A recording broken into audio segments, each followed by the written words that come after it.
Hello students, welcome back. Nuclear physics online and offline classes இங்க conduct பண்ணிட்டு தான் இருக்கேன். willing students என்னைய கமெண்ட் செக்ஷன்ல கான்டாக்ட் பண்ணலாம். 9 to 12 ICSE and ISE both. இப்போ நம்ம என்ன பார்க்க போறோம்னா current electricity. இதுல இருந்து ஒரு numerical discuss பண்ண போறோம். In the given diagram A1, A2 and A3 are three ammeters of negligible resistance. The reading of ammeter A3 is 1 ampere. Calculate the reading of the ammeter A1 and A2. இதுதான் உங்களுக்கு கொடுத்திருக்க question. கீழ ஒரு diagram கொடுத்துட்டாங்க. Current எலக்ட்ரிசிட்டில இருந்து நீங்க diagram paste question எதிர்பார்க்கலாம். இப்போ வந்து என்ன கொடுத்திருக்காங்க உங்களுக்கு A1 A2 A3 ன்ற 3 அம்மீட்டர்ஸ் கொடுத்திருக்கேன்னு சொல்லிட்டாங்க. Okay, negligible resistance. அடுத்து என்ன கொடுக்குறாங்க அம்மீட்டர் A3 வந்து 1 ஆம்பியர்னு சொல்லிட்டு உங்களை என்ன கேக்குறாங்கன்னா A1 A2 இது ரெண்டுலயுமே உங்களோட ரீடிங் என்னவா இருக்கும்ன்றது தான் கேக்குறாங்க. அம்மீட்டர்னாலே நம்ம என்ன மெஷர் பண்ண போறோம் மொத்தம் கரண்ட். இப்போ நான் என்ன சொல்றேன் அப்படின்னா இந்த A3ன்றதுல வரக்கூடிய கரண்ட் I3 ன்னு வெச்சுக்கோங்க. A2ல இருக்கக்கூடிய கரண்ட் வந்து I2 ன்னு வெச்சுக்கோங்க. இத வந்து I1 ன்னு வெச்சுக்கோங்க. இத R1 R2 R3 இந்த மாதிரி எழுதி வெச்சுக்கோங்க. நீங்களே உங்களுக்கு தெரியறதுக்காக நீங்க எழுதி வெச்சுக்கோங்க. இப்போ நம்ம கொடுத்திருக்க க்ளூ என்ன I3ல வந்து 1 ஆம்பியர் கரண்ட் இருக்குங்க அப்படினா ரீடிங் வந்து 1 ஆம்பியர்ல இருக்குன்னு சொல்லி தான் சொல்றாங்க அவங்க. அப்ப அத முதல்ல எழுதுங்க. Reading in ammeter A3 is equal to 1 ampere. அதாவது நம்மளோட I3 வந்து 1 ampere புரிஞ்சுச்சு.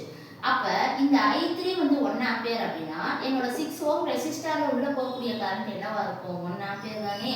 அப்ப this is equal to current in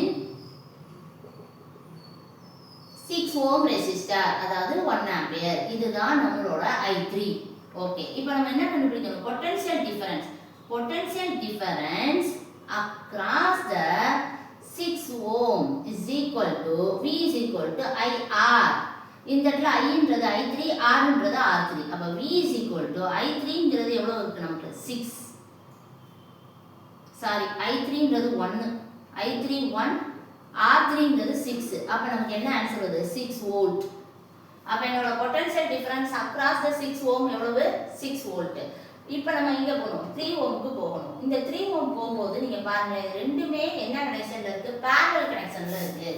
3 ohm and 6 ohm are in parallel combination. அப்ப உங்களுக்கு நல்லா தெரியும் தியரி பார்ட்ல நீங்க படிச்சிருக்கீங்க ரெண்டுமே parallel combinationல இருந்துச்சு அப்படினா இங்க என்ன பொட்டன்ஷியல் டிஃபரன்ஸோ அதானே இங்க உங்களோட பொட்டன்ஷியல் டிஃபரன்ஸ்.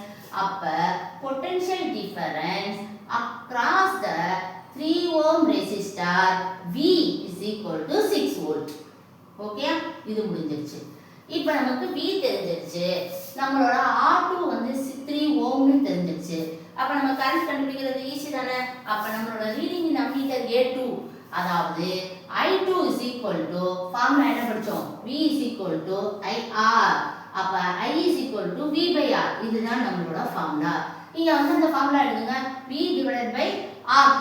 V ங்கிறது என்னது 6, R2 ன்றது என்னது 3. அப்ப உங்களோட ஆன்சர் 2 ஆம்பியர். அப்ப I2 அப்படிங்கிறது வந்து எவ்வளவு 2 ஆம்பியர். இதுதான் என்னோட ரீடிங் இன் அம்மீட்டர் A2. இது என்னது ரீடிங் இன் அம்மீட்டர் A2 எழுதிக்கோங்க பக்கத்துலயே ரீடிங் இன் அம்மீட்டர் A2. இது முடிஞ்சிருச்சு. இப்போ இது எல்லாமே முடிச்சாச்சு.